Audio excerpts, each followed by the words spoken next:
Marcelino Ferdinand sukses menjadi bintang saat timnas Indonesia mengalahkan Arab Saudi, Selasa, 19-11. Dua gol sukses diciptakan pemain asal Oxford United tersebut pada lanjutan putaran ketiga kualifikasi Piala Dunia 2026 zona Asia di Stadion Utama Gelora Bung Karno. Hasilnya, skuad Garuda sukses mengunci kemenangan dengan skor 2-0 meski harus bermain dengan 10 pemain karena Justin Hubner mendapatkan kartu merah. Tambahan 3 poin membuat Indonesia kembali bersaing di papan klasemen sekaligus menjaga kans lolos ke babak selanjutnya. Marcelino Ferdinand menjelaskan, semua pemain sudah bekerja dengan maksimal. Apalagi, dalam 2 laga terakhir Indonesia baru saja menerima kritikan setelah kalah dari China dan Jepang. Ini jadi momen penting dan skuad Garuda memiliki modal penting untuk menatap laga selanjutnya. Semua tim, kita bekerja sangat-sangat luar biasa hari ini.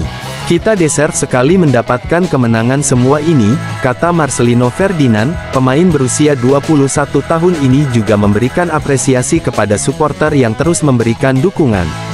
Menurutnya, ini jadi suntikan motivasi bagi pemain yang sedang bertarung di lapangan.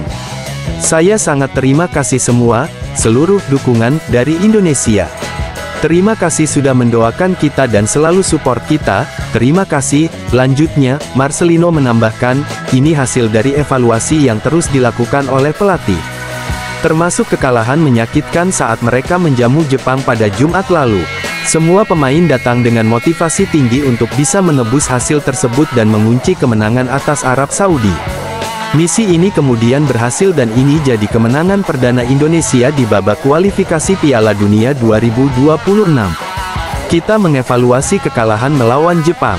Kita semuanya satu tekad, satu tujuan pada game hari ini.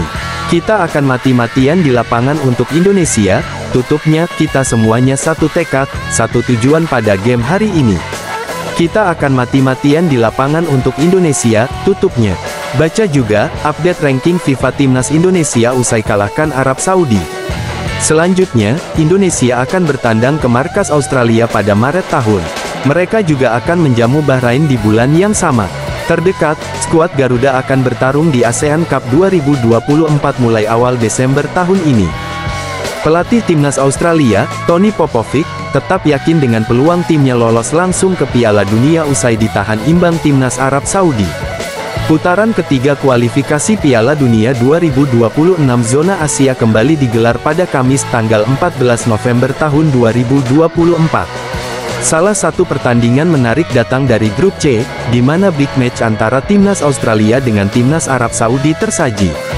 Dalam pertandingan tersebut, Australia bertindak sebagai tuan rumah dengan menjamu The Green Falcon di AAMI Park, Melbourne, sore WIB. Hasilnya, skor kacamata alias 0-0 menjadi akhir dari pertandingan tersebut. Jika menilik statistik pertandingan, tuan rumah kalah dominan dalam pertandingan ini dengan hanya mencatatkan penguasaan bola sebesar 42% berbanding 58% milik Arab Saudi. Meski begitu, Australia lebih banyak menebar ancaman dengan melepaskan 13 tembakan yang 2 diantaranya menuju tepat sasaran. Adapun Arab Saudi memproduksi 3 tembakan dengan 1 mengarah ke gawang. Hasil ini membuat posisi kedua tim di klasemen tak berubah, meski sama-sama mengumpulkan 6 poin. Socherus berhak duduk di posisi kedua karena unggul selisih gol dari Arab Saudi yang mengikuti di bawahnya. Australia surplus 1 gol, sedangkan pasukan Hervé Renard minus 1 gol. Keduanya terpaut 4 poin dari timnas Jepang di puncak klasemen. Namun, selisih poin tersebut bisa melebar karena Samurai Biru baru akan bertanding besok, Jumat tanggal 15 November tahun 2024. Mereka akan menghadapi Timnas Indonesia di Stadion Utama Gelora Bung Karno SUGBK pada pukul 19 waktu Indonesia Barat. Terkait hal tersebut, Tony Popovic mengaku cukup kecewa dengan kegagalan Australia mendulang poin penuh di kandang sendiri. Meski begitu, Popovic tetap yakin dengan peluang timnya lolos langsung ke putaran final Piala Dunia 2026 bila melihat situasi klasemen saat ini. Perlu diketahui hanya juara dan runner-up grup yang otomatis lolos. Tidaklah sama rasanya setelah bermain imbang dibandingkan dengan menang, kata Popovic seperti dikutip bolasport.com dari The Sydney Morning Herald. Saya pikir mereka melihat tim mereka tampil sangat baik di babak kedua. Mereka mungkin pulang sambil berpikir itu hanya sebuah kesempatan yang mungkin terlewatkan. Tetapi kami saat ini tetap berada pada posisi di mana kami masih bisa lolos otomatis. Itu yang terpenting, tuturnya menambahkan. Timnas Indonesia harus terlempar ke dasar klasemen sementara grup C putaran ketiga kualifikasi Piala Dunia 2026 zona Asia. Hal tersebut tak terlepas dari dua hasil laga lanjutan grup C yang terlaksana hari Kamis tanggal 14 November tahun 2024. Laga pertama mempertemukan Australia vs Arab Saudi. Duel tersebut terlaksana di Melbourne Rectangular Stadium, Australia. Timnas Australia gagal memanfaatkan status tuan rumah untuk meraih 3 poin. Duel Australia vs Arab Saudi berakhir seri 0-0. Meski begitu, Australia tetap berada di urutan kedua klasemen grup C dengan raihan 6 poin. Di sisi lain, posisi Arab Saudi juga tak berubah. Arab Saudi berada di bawah Australia dengan raihan poin sama. Laga kedua mempertemukan Bahrain vs China. Pertandingan ini terlaksana di Stadion Nasional Bahrain. Pada kesempatan tersebut, drama tersaji pada menit akhir. Wasit menganulir gol Bahrain yang dicetak oleh Ali Haram pada menit ke-87. Wasit VAR menilai sang pemain telah dalam posisi offside sebelum mencetak gol. Tak berselang lama, China justru berhasil membobol gawang Bahrain pada menit ke-90+1. Gol tersebut dicatatkan atas nama Zhang Yuning pada menit ke-90+1. Kemenangan ini membuat China menggeser timnas Indonesia dan Bahrain di klasemen. China sementara naik ke peringkat 4 dengan raihan 6 poin. Bahrain turun ke posisi 5 dengan 5 poin. Timnas Indonesia harus terlempar ke dasar klasemen dengan raihan 3 poin. Namun, timnas Indonesia baru akan menjalani matchday kelima grup C dengan melawan Jepang pada Jumat tanggal 15 November tahun 2024. Timnas Bahrain ditimpa sejumlah kesialan usai pemainnya melakukan diving di pertengahan babak kedua ketika menghadapi timnas China. Sebuah aksi diving mewarnai kekalahan 0-1 timnas Bahrain dari China pada matchday kelima grup C putaran ketiga kualifikasi Piala Dunia 2026 zona Asia, Kamis tanggal 14 November tahun 2024 malam WIB.